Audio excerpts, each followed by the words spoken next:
राम मंदिर में घुस के भगवान राम का पैसा चुराने वाले इस दुनिया में आ चुके हैं।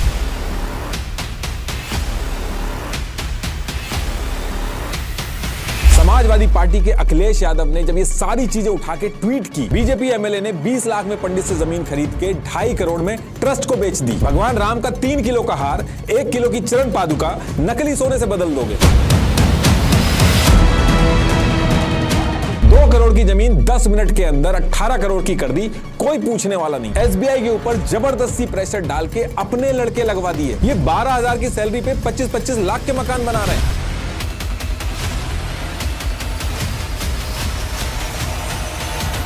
आम आदमी पार्टी के संजय सिंह ने मंदिर के 11 लैंड डॉक्यूमेंट जब एसआईटी को पकड़ाए, इन्होंने छुप के मंदिर का जो काउंटिंग रूम था उसमें हिडन कैमरा लगवा दिए। 15 में से 12 लोग बीजेपी गवर्नमेंट ने राम मंदिर ट्रस्ट में ऐसे डाले, राम मंदिर के कंस्ट्रक्शन में 40% कमीशन लेते हुए इनके हाथ नहीं कांपे। गरीब के जुड़े हुए हाथों से चढ़ाए हुए पैसों को ये चुरा के ले गए। देखिए, अयोध्या के अंदर राम मंदिर में डेली लाखों लोग दर्शन करने आते हैं। इनमें से कोई बूढ़ा किसान होता है जो अपनी फसल काटने के बाद उसमें से एक हिस्सा भगवान राम को चढ़ाने आता है। कोई माँ होती है जो घर के खर्चे में से कटौती करके नोट जोड़ जोड़ के लेके आती है। कोई मजदूर होता है जिसकी कोई विश पूरी होती है और वो उस खुशी का टुकड़ा भगवान राम तक पहुंचाना चाहता है। ये जितने लोग राम मंदिर में आते हैं, ये सिर्फ एक विश्वास के साथ घंटों लाइन में लगते हैं कि जो पैसा इन्होंने चढ़ाया है वो सीधा भगवान राम तक पहुंचेगा। लेकिन इन्हीं लाखों करोड़ों लोगों के साथ विश्वासघात कर दिया गया है। आपने अपनी जिंदगी में हर तरीके का स्कैम और लूट के बारे में सुना होगा, बैंक की लूट, घरों की, तिजोरियों की। लेकिन अब दुनिया में ऐसे लोग पैदा होकर घूम रहे हैं जो राम मंदिर के अंदर घुस के भगवान राम के नाम का चढ़ावा चुराने पे उतारू हो गए हैं। चारों तरफ टीसीएस के CCTV cameras, audit team, state bank of India का स्टाफ, देश के सबसे सिक्योर कैश रूम में से एक। लेकिन उसके बाद भी जिन लोगों पे भरोसा करके राम मंदिर के दान की निगरानी का जिम्मा दिया था, उन्हीं के नाम आज एफआईआर में है। और ये सारे लोग जिन पे भरोसा किया गया था, एक गैंग की तरह मिलकर ऑपरेट कर रहे थे। अब क्वेश्चन ये है कि कैमरे के सामने, ऑडिट के नीचे, बैंक के सिस्टम के अंदर मिलके ये सारी चीजें करी कैसे गई। देखिए, 9 नवंबर 2019 को जब सुप्रीम कोर्ट ने राम मंदिर बनाने का फैसला दिया तो उसके साथ साथ एक ट्रस्ट बनाने का भी ऑर्डर दिया था, ताकि राम मंदिर कैसा बनेगा, पैसा कैसे मैनेज होगा, ये सारी चीजें ये ट्रस्ट करवा सके। और ये बहुत ही नॉर्मल चीज है। इंडिया में जो भी बड़े बड़े मंदिर है, माँ वैष्णो देवी मंदिर, शिरडी साईं बाबा, तिरुपति, इन सारे मंदिरों के भी ऐसे ही ट्रस्ट है जो मंदिर को मैनेज करते हैं। और ये ट्रस्ट पैसा कैसे ले रहा है, उसका क्या किया जा रहा है, मैनेजमेंट कैसा चल रहा है, इस पे स्टेट गवर्नमेंट की निगरानी रहती है। और अगर आप चाहो तो आप आरटीआई डाल के मंदिर के अंदर क्या चल रहा है ये आप पता कर सकते हो, ये आपका हक है। लेकिन राम मंदिर के केस में क्या होता है कि एज पर कोर्ट ऑर्डर, जब 3 महीने के बाद 5 फरवरी 2020 को जब बीजेपी गवर्नमेंट ने श्री राम जन्मभूमि तीर्थ क्षेत्र नाम से राम मंदिर के लिए ट्रस्ट बनाया, तो इसमें इन्होंने एक चीज की, इस ट्रस्ट को इन्होंने एक ऑटोनॉमस ट्रस्ट बनाया। मतलब कि ये ट्रस्ट एक प्राइवेट ट्रस्ट की तरह रन करेगा, जिसमें गवर्नमेंट का कोई रोल नहीं होगा। अब बीजेपी गवर्नमेंट ने राम मंदिर के ट्रस्ट को ऑटोनॉमस बना के गवर्नमेंट के कंट्रोल से तो बाहर कर दिया। तो ऑन पेपर तो ये ट्रस्ट गवर्नमेंट के कंट्रोल से बाहर दिख रहा था। आप इसमें बाकी मंदिरों की तरह आरटीआई वगैरह नहीं डाल सकते थे। लेकिन ट्रस्ट के अंदर जो लोग रखे गए वो ऐसे रखे गए जिनके कनेक्शन बीजेपी गवर्नमेंट से थे। और ऐसा मैं इसलिए कह रहा हूं क्योंकि 15 में से 12 मेंबर खुद बीजेपी गवर्नमेंट ने नॉमिनेट किए। जैसे नृपेंद्र मिश्रा, ये 2014 से 2019 तक पीएम नरेंद्र मोदी के प्रिंसिपल सेक्रेटरी थे। ऐसे ही ट्रस्ट में वीएचपी और आरएसएस के लोग भी थे। जैसे बीजेपी गवर्नमेंट ने ट्रस्ट का जनरल सेक्रेटरी चंपत राय को बनाया। ये बचपन से आरएसएस से जुड़े थे, लेकिन फिर जब राम मंदिर आंदोलन हुआ तो इसमें आरएसएस ने इनको वीएचपी में भेजा। तो ये विश्व हिंदू परिषद के इंटरनेशनल वाइस प्रेसिडेंट भी थे। ऐसे ही कंस्ट्रक्शन कमेटी का मेंबर कामेश्वर चौपाल जी को बनाया गया। ये बीजेपी के एमएलसी भी रह चुके थे। ऐसे ही डॉक्टर अनिल मिश्रा, ये आरएसएस के अवध रीजन के प्रांत कार्यवाह थे।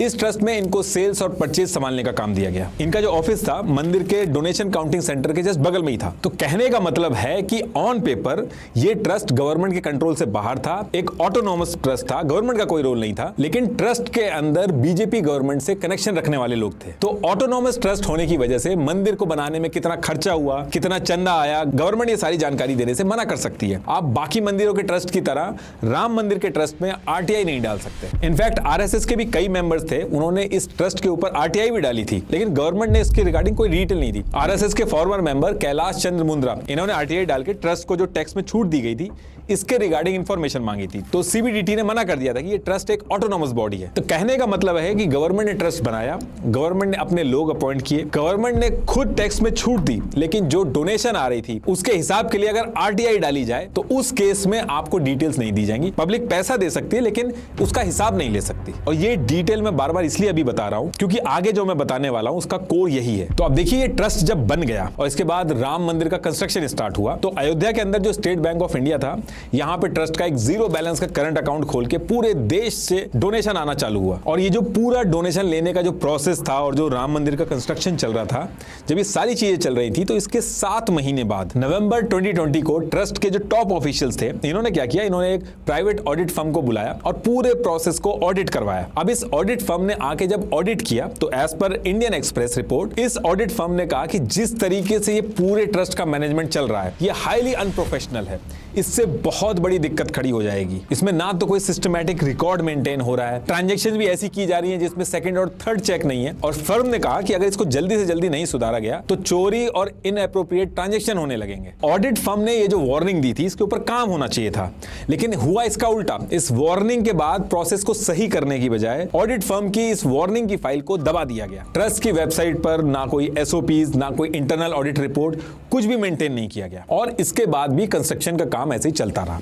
अब जब कंस्ट्रक्शन का काम चल रहा था तो एक दीनानाथ वर्मा नाम से एक कंस्ट्रक्शन इंजीनियर था जो इस कंस्ट्रक्शन के काम में लगा हुआ था। तो एक दिन काम करते करते इसने नोटिस किया कि ये जो एल्यूमिनियम के काम का जो बिल है ये जानबूझ के 1.5 गुना ज्यादा बनाया जा रहा है। अब ये चीज देख के दीनानाथ वर्मा ने जाके कॉन्ट्रैक्टर से बात की तो उसने बोला कि 40% कमीशन हमें ट्रस्ट के अंदर डॉक्टर अनिल मिश्रा जो है उनको देना पड़ता है, इसलिए ये तो करना ही पड़ेगा। अब एज पर दीनानाथ वर्मा इन्होंने जाके ऑब्जेक्शन किया तो सबसे पहले इनकी पेमेंट रोकी गई और फिर इनको इनकी जो इंजीनियरिंग की ड्यूटी थी इससे हटा दिया गया। और ये जो डिटेल मैंने आपको बताई ये दीनानाथ ने खुद बताई है कि उनको जान से मारने तक की धमकी दी गई।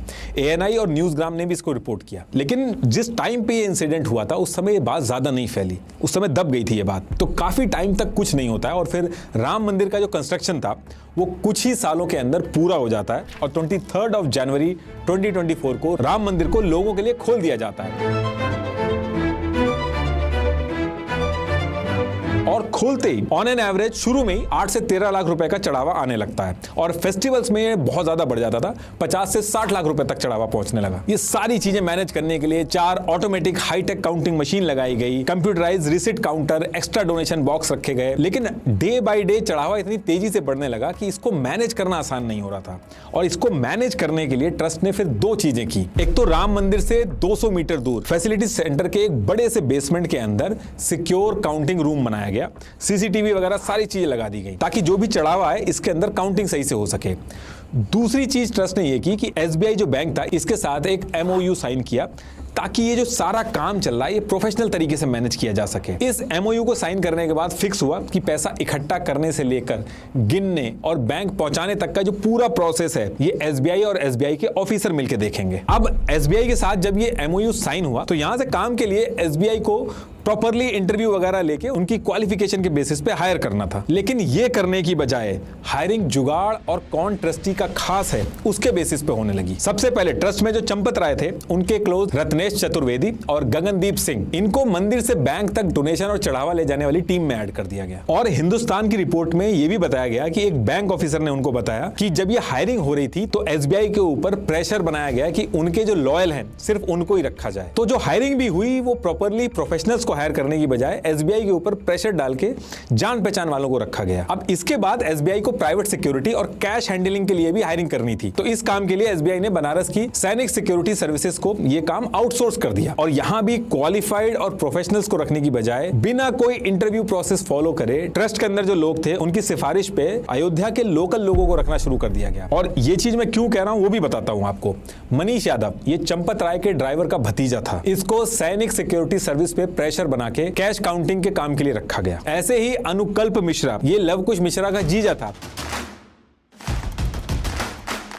ये दोनों के दोनों ट्रस्ट के मेंबर अनिल मिश्रा के रिश्तेदार हैं। इन दोनों को नोटों की गिनती और जो चढ़ावा था उसका वाउचर तैयार करने के लिए रखा गया। चंपत राय के पर्सनल ड्राइवर रमाशंकर उर्फ टीनू यादव, ये मंदिर के अंदर की एडमिनिस्ट्रेटर, सारे इंपॉर्टेंट काम, वीआईपी विजिट, स्ट्रांग रूम की चाबी और कैश काउंटिंग, सब जगह इनका इन्वॉल्वमेंट रखा गया। और ये जितनों के मैं नाम ले रहा हूं, इन सब की ये 20 से 22 हजार तक की सैलरी थी, कुछ की 12-12 हजार भी सैलरी थी। लेकिन अभी आगे देखिएगा आप, ये सारे के सारे अभी करोड़पति बनेंगे, थोड़ा सा वेट करिए। अब हायरिंग वगैरह सारी जब पूरी हो गई तो इसके बाद मंदिर के अंदर प्रोसेस वगैरह सेट किए गए। रूल के हिसाब से मंदिर के अंदर जगह जगह दान पेटियां लगा दी गई। ये दान पेटियां जब भर जाती थी तो इनको ट्रस्ट और बैंक के 4 लोगों के सामने खोला जाता था और फिर इन पैसों को लोहे के बक्से में डाल के ताला लगा के मंदिर से 200 मीटर दूर जो फैसिलिटी सेंटर के बेसमेंट में इन्होंने एक जो रूम लिया था उसमें ले जाया जाता था। और इस रूम के अंदर सीसीटीवी की निगरानी में बक्सों को रख दिया जाता था, जिसको अर्जुन देव नाम का एक रेडियो मेंटेनेंस ऑफिसर संभालता था। और फिर इसके बाद इसी रूम के अंदर सीसीटीवी के अंदर 2 शिफ्ट में काउंटिंग करी जाती थी। एक शिफ्ट मॉर्निंग में 8 से दिन में 2 बजे तक रहती थी, दूसरी शिफ्ट 2 बजे से रात के 8 बजे तक होती थी। टोटल 50 लोग इस काउंटिंग रूम में प्रेजेंट होते थे।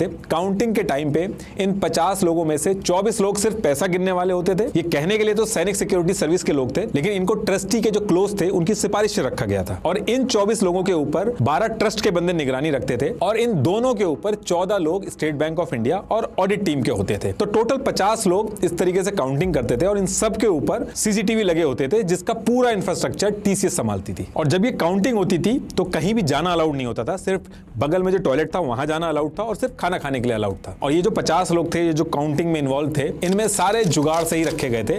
लव कुश मिश्रा, मनीष यादव, अनुकल्प मिश्रा, टीनू यादव, ये सारे के सारे आपस में एक दूसरे को जानते थे। कोई किसी का भतीजा था, कोई किसी का जीजा था, कोई किसी को 5 साल पहले मिला था। तो कहने का मतलब यह है कि क्योंकि जुगाड़ से इनकी सबकी नौकरी लगी थी, तो कोई भी थर्ड पार्टी के थ्रू इनका वेरिफिकेशन वगैरह भी नहीं हुआ। अब जब ये काउंटिंग प्रोसेस स्टार्ट होता है तो इसके कुछ दिन बाद ये लोग चोरी करना स्टार्ट करते हैं। इन लोगों को ऑलरेडी पता था कि मेन कैमरे किस जगह पे लगे हैं, ऑलरेडी एक दूसरे को जानते थे, लोकल थे। तो बहुत ही कोऑर्डिनेटेड तरीके से इन्होंने क्या किया, कुछ कैमरे जो लगे हुए थे उनका व्यू ब्लॉक किया। और जब ये व्यू ब्लॉक करते थे तो बाकी क्या करते थे कि 500 की गड्डी जेब में डाल लेते थे। और उसके बाद एज पर एनडीटीवी इन गड्डियों को वॉशरूम जाने के बहाने वहीं टॉयलेट में छुपा दिया जाता था। और जब पूरा दिन खत्म होता था तो गड्डियां निकाल के मंदिर से बाहर चले जाते थे और फिर आपस में बांट लेते थे। काफी टाइम तक ये जो कर रहे थे किसी को हवा नहीं लगी। लेकिन फिर ईयर 2025 की स्टार्टिंग में ट्रस्ट के कुछ ऑफिशियल्स थे, उनको शक हुआ, क्योंकि सारे नोट के कंपैरेटिवली 500 के नोट की जो गड्डियां थी वो बहुत ज्यादा कम हो रही थी बाकी नोटों के कंपैरेटिवली।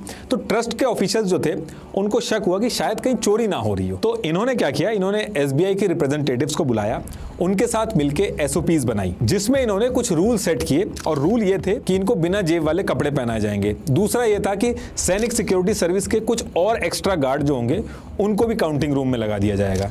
रैंडम चेक्स किए जाएंगे, उनकी भी डेट वगैरह मेंशन कर दी गई। और यह कहा गया कि 180 दिन तक की जो सीसीटीवी फुटेज होगी उसको सिक्योर करके रखना ये मैंडेटरी होगा। अब ये एसओपीज वगैरह बंद तो गई, लेकिन हैरानी की बात यह है कि कोई भी रूल ही फॉलो नहीं हुआ। जो बिना पॉकेट के कपड़े पहनने थे वो फॉलो नहीं हुए। 180 दिन की जो फुटेज सिक्योर करके रखनी थी उसकी बजाय 45 डेज की फुटेज स्टोर करके रखी जाने लगी, बाकी सब डिलीट कर दी जाती थी। घर जाते टाइम जो तलाशी वगैरह करनी थी वो भी नहीं हुई। अब रूल्स तो फॉलो नहीं हुए, लेकिन जिस तरीके से ये लोग धीरे धीरे करके एक गड्डियां उठा रहे थे, इसको करना भी डे बाय डे मुश्किल होता जा रहा था, क्योंकि एक्स्ट्रा गार्ड्स वगैरह भी आ गए थे काउंटिंग रूम में। तो ये सारे लोगों ने मिलके एक नया तरीका इजाद किया पैसे चोरी करने का। देखिए, राम मंदिर के अंदर जब दान पेटी खोली जाती है तो उसमें मिक्स नोटों का ढेर निकलता है। इसमें 10 के, 50 के, 500 के सारे नोट मिक्स रहते हैं। तो पहले इनको छांट के अलग अलग गड्डियां बनाई जाती हैं और फिर हर गड्डी में ठीक 100 नोट रखे जाते हैं। और फिर उसके बाद गड्डियां गिनी जाती है ताकि नोट गिनने में आसानी हो। मान लो अगर एक 500 रुपए की गड्डी है तो उसमें 500 के 100 नोट होंगे, मतलब कि 50,000 रुपए होंगे। तो इस चीज के अंदर इन लोगों ने क्या तरकीब निकाली, जो 100 नोटों की अलग अलग गड्डियां होती थी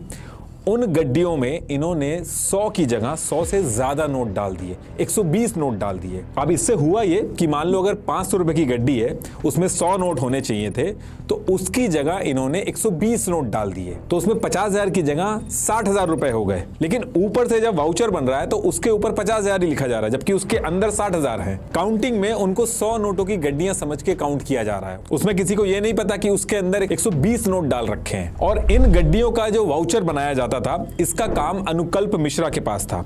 और जब ये सारी चीजें बन जाती थी, गड्डियां बन जाती थी, गड्डियों के अंदर ज्यादा नोट पड़ जाते थे, वाउचर बन जाते थे, तो मंदिर से इन नोटों की गड्डियों को बैंक ले जाने का जो काम था वो रत्नेश, गगनदीप और टिन्नू लेके जाते थे। और ये लोग क्या करते थे कि डिपॉजिट करने से पहले ही गड्डियों में जो एक्स्ट्रा नोट होते थे उनको निकाल लेते थे। तो इसकी वजह से किसी को पता ही नहीं चल पाता था। मंदिर के अंदर 120 नोटों को 100 नोट का वाउचर लगा दिया जाता था और बैंक में 100 नोट जाके जमा कर दिए थे, और बीच में जो 20 नोट थे उनको बीच में निकाल लिया जाता था। और बैंक में डिपॉजिट करने के बाद जब ये वापस आते थे तो एक जगह डिसाइड करके भगवान राम के चढ़ावे के पैसे को आपस में बांट लेते थे। और काफी महीनों तक हर दिन ये काम ये लोग करते रहे। लेकिन मार्च 2026 आते आते एसबीआई को डोनेशन काउंटिंग प्रोसेस में सस्पिशियस एक्टिविटी दिखने लगती है कि कुछ तो इस सिस्टम में गड़बड़ चल रही है। तो सेम डे एसबीआई ने जो ट्रस्ट था उसको रिटर्न में एक सजेशन दिया कि ये जो स्टाफ काउंटिंग कर रहे हैं हमें इनको रिप्लेस करके किसी और स्टाफ को रख लेना चाहिए, ताकि ये जो चोरी और घपले का डर है ये खत्म हो जाए। लेकिन अनिल मिश्रा और चंपत राय इस चीज को करने के लिए साफ मना कर देते हैं, और इनके जो लोग थे जो काउंटिंग कर रहे थे वो एज इट इज काम करते रहते हैं। तो एसबीआई जो था वो स्टाफ तो नहीं चेंज कर पाया, लेकिन कुछ ऑफिशियल्स ने मई 2026 के एंड में इन्होंने क्या किया, काउंटिंग रूम में जो मेन कैमरास लगे हुए थे उनकी लोकेशन तो हर किसी को पता थी, उसके साथ इन्होंने हिडन कैमरा छुपा के लगा दिए ताकि इस काउंटिंग रूम के अंदर चल क्या रहा है उसके बारे में पता चल सके। अब हिडन कैमरा ये लोग काउंटिंग रूम में लगा के चले जाते हैं और फिर 4 जून 2026 को ये जो इन्होंने हिडन कैमरा लगाए थे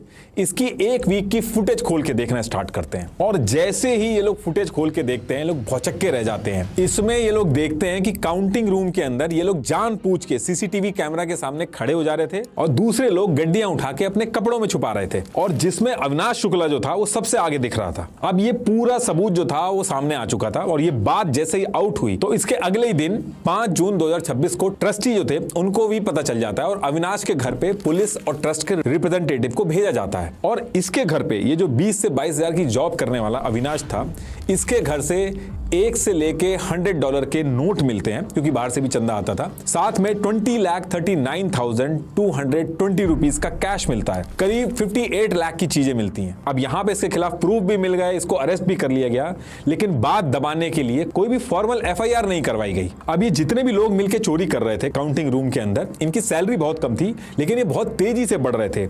ये लोग अपना घर बनवा रहे थे। जैसे लव कुछ जिसकी सैलरी सिर्फ 12,000 रुपए थी, इसने 25 लाख रुपए लगा के 2 मंजिला घर बनवाना शुरू कर दिया था। ये उसकी फोटो है। तो इन सारी चीजों को देखते हुए जो इनके साथ के लोग थे जो चोरी नहीं कर पा रहे थे ये इनसे चिढ़े हुए थे। तो हिडन कैमरा वाली बात जिस दिन खुली इसके 2 दिन बाद मंदिर के स्टाफ में से ही एक आदमी था, ये समाजवादी पार्टी के लीडर पवन पांडे के पास जाके ये सारी चीजें बता देता है। और फिर समाजवादी पार्टी के चीफ अखिलेश यादव ट्वीट करके ये पूरा मुद्दा दुनिया के सामने उठा देते हैं और सेम डे के अंदर ये मुद्दा नेशनल न्यूज बन जाता है। Allegations of corruption have shaken one of the country's most sacred sites, the Ram Mandir. The question is simple: does public trust betrayed in the name of faith?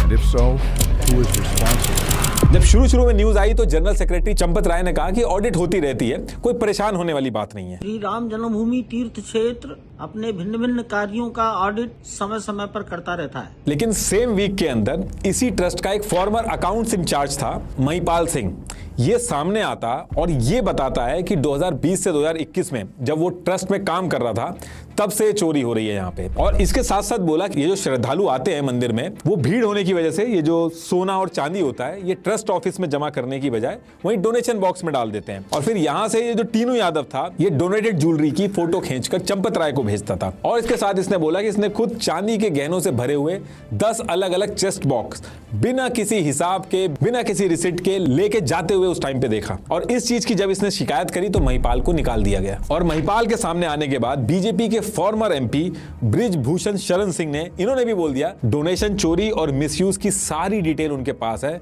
लेकिन वो किसी को देंगे नहीं क्योंकि बहुत ही पावरफुल लोग शामिल हैं इसमें। अब देखिए यहां से पूरे देश में ये बात आग की तरह फैल गई, हर तरफ से प्रेशर बनने लगा। और फिर 13 जून 2026 को यूपी के चीफ मिनिस्टर योगी आदित्यनाथ ने स्पेशल इन्वेस्टिगेशन टीम बना के इस पूरे इशू की इंक्वायरी स्टार्ट करा दी और एसआईटी की टीम ने सेम डे से काम करना स्टार्ट कर दिया। अयोध्या जाकर इन्होंने 40 से ज्यादा लोगों से बैक टू बैक पूछताछ स्टार्ट कर दी। इसके बाद ये जो एसआईटी की टीम थी ये काउंटिंग रूम के पास पहुंची। जैसे ये लोग काउंटिंग रूम के बगल में जो वॉशरूम था उसके अंदर घुसे तो वॉशरूम में 2.5 लाख रुपए वॉशरूम के अंदर कैश पड़े हुए मिले और यही वो मोमेंट था जहां से सबके कान खड़े हो गए कि चोरी तो चल रही है यहाँ पे। इसके बाद एसआईटी की टीम कैमरे से फुटेज निकलवाने पहुंचती है तो वहां जाके पता चलता है कि 7 से 8 महीने की सीसीटीवी फुटेज डिलीट कर दी गई है, जबकि रूल में ये चीज मेंशन करी गई थी कम से कम 180 दिन की फुटेज सिक्योर रहनी चाहिए। अब एसआईटी की टीम सीसीटीवी कैमरे को हैंडल जो करता था रेडियो मेंटेनेंस ऑफिसर अर्जुन देव, इसके पास पहुंचती है। मंदिर का जो पूरा कंपाउंड था उसमें जो 1600 कैमरास लगे थे इनका कंट्रोल इस एक आदमी के अंडर में था। एज पर एबीपी न्यूज ये अर्जुन देव अपनी ऑफिशियल ड्यूटी से हटकर मंदिर के कई कामों में इन्वॉल्व था और जो ट्रस्टी थे उनका बहुत ही भरोसेमंद था। 2009 से यानी कि 17 साल से मल्टीपल टाइम इसके ट्रांसफर के ऑर्डर आए लेकिन हर बार इसको रोक दिया गया। 17 साल में एक बार भी ट्रांसफर ना होना बहुत हैरानी की बात है और इससे भी हैरानी की बात यह है जो 17 साल से इसका ट्रांसफर नहीं हुआ, जैसे एसआईटी की टीम आई इसे ट्रांसफर करके गोरखपुर भेज दिया गया। व्हाट्सएप चैट्स डिलीटेड मिली, मोबाइल फोन्स फॉर्मेट मिले, जितने डिजिटल एविडेंस थे उनको डिस्ट्रॉय कर दिया गया। अब इसके बाद एसआईटी की टीम 13 जून को टीनू यादव के घर पहुंचती है। छापे में इसके घर से ज्वेलरी, कैश, 50 करोड़ रुपए की प्रॉपर्टी के पेपर, एयरपोर्ट के पास 70 रूम का एक हॉस्टल, कई सारे रेस्टोरेंट में हिस्सेदारी के पेपर, फॉर्च्यूनर जैसी कार मिली। जबकि टीनू यादव मंदिर आने से पहले ऑटो चलाता था, फादर चाय बेचते थे। सेम डे 13 जून 2026 को इसका जो भतीजा था मनीष यादव, इसके पास एसआईटी टीम पहुंचती है तो इसके पास से 36 लाख रुपए कैश मिला। अगले दिन 14 जून को लव कुश मिश्रा जो पहले कार मैकेनिक था उसके घर छापे में गोबर के ढेर में से 10 लाख रुपए कैश मिले। बाकी इसके साथ साथ में अपना घर बनवा रहा था। अनुकल्प मिश्रा फार्म हाउस खरीद चुके थे। केडी तिवारी जो था उसको मंदिर के अंदर जो सोना चांदी डोनेट होता है उसको संभालने की जिम्मेदारी दी गई थी। ये 1.5 करोड़ की जमीन खरीद चुका था। तो 23 जून 2026 तक एसआईटी ने जितनी भी इंक्वायरी करी, प्रिलिमिनरी रिपोर्ट सबमिट की, लेकिन दिक्कत इसमें यह थी कि ये जो रिपोर्ट थी additional chief secretary Sanjay Prasad को सबमिट की गई। अब आप कहोगे कि संजय प्रसाद को सबमिट कर दिया तो इसमें कौन सी बहुत बड़ी चीज हो गई। ये इस वेबसाइट पे जाके आप ट्रस्ट मेंबर वाले सेक्शन देखिए। ट्रस्ट के मेंबर में खुद संजय प्रसाद का नाम मेंशन है। अब आप अगर इसको देखोगे तो जांच हो किसकी रही है, ट्रस्ट के सिस्टम की जांच हो रही है और जांच होने के बाद रिपोर्ट किसके पास जा रही है, ट्रस्ट के ही मेंबर के पास जा रही है। ये एक सीधा सीधा कॉन्फ्लिक्ट ऑफ इंटरेस्ट है। लेकिन एसआईटी की रिपोर्ट सबमिट होने के 2 दिन बाद 25 जून 2026 को ट्रस्ट के मेंबर कृष्ण मोहन ने एफआईआर रजिस्टर करवाई। टोटल 8 लोग जिसमें अविनाश शुक्ला, अनुकल्प मिश्रा, लव मिश्रा, मनीष यादव, ये सारे नाम आप स्क्रीन पे देख लेना, इनके ऊपर एफआईआर दर्ज हुई और इनको उठा के जेल में डाल दिया गया। और जेल में पहुंचने के बाद जब पुलिस ने अविनाश शुक्ला के ऊपर प्रेशर बना के इंक्वायरी स्टार्ट की तो अविनाश ने कहा कि इस पूरे सिस्टम में डॉक्टर अनिल मिश्रा इनके साथ थे। ये अपने साथ 100 लड़कों को लगा के राम मंदिर के अंदर ये पूरा सिंडिकेट चला रहे थे। हालांकि ये चीज अभी तक प्रूव नहीं हुई है, ये सिर्फ एलिगेशन है, लेकिन ये खबर आते ही हर तरफ हल्ला हो गया। अपोजिशन कह रही है कि इतने करोड़ का घोटाला हो गया लेकिन अभी भी छोटे मोटे लोगों को पकड़कर उनके ऊपर सारा ब्लेम डाल दिया गया है। जो ताकतवर लोग हैं उनको बचाया जा रहा है। इनफैक्ट संतोष दुबे जो खुद राम जन्मभूमि आंदोलन से जुड़े थे, इन्होंने डायरेक्ट चंपत राय और अनिल मिश्रा को चोर बताते हुए कहा है कि एसआईटी कुछ भी नहीं करेगी, सिर्फ लीपापोती का काम करेगी। अब देखिए जब ये सारी चीजें चल रही थी तो 25 जून 2026 को सबसे बड़ा झटका दिया आम आदमी पार्टी के संजय सिंह ने। ये 25 जून 2026 को ही जो एसआईटी की टीम थी इनके पास इन्होंने राम जन्मभूमि के लिए जो 11 लैंड डील हुई थी उसके डॉक्यूमेंट दिए इन्होंने। ये उसकी फोटो है, एक बार आप पॉज करके देख लेना।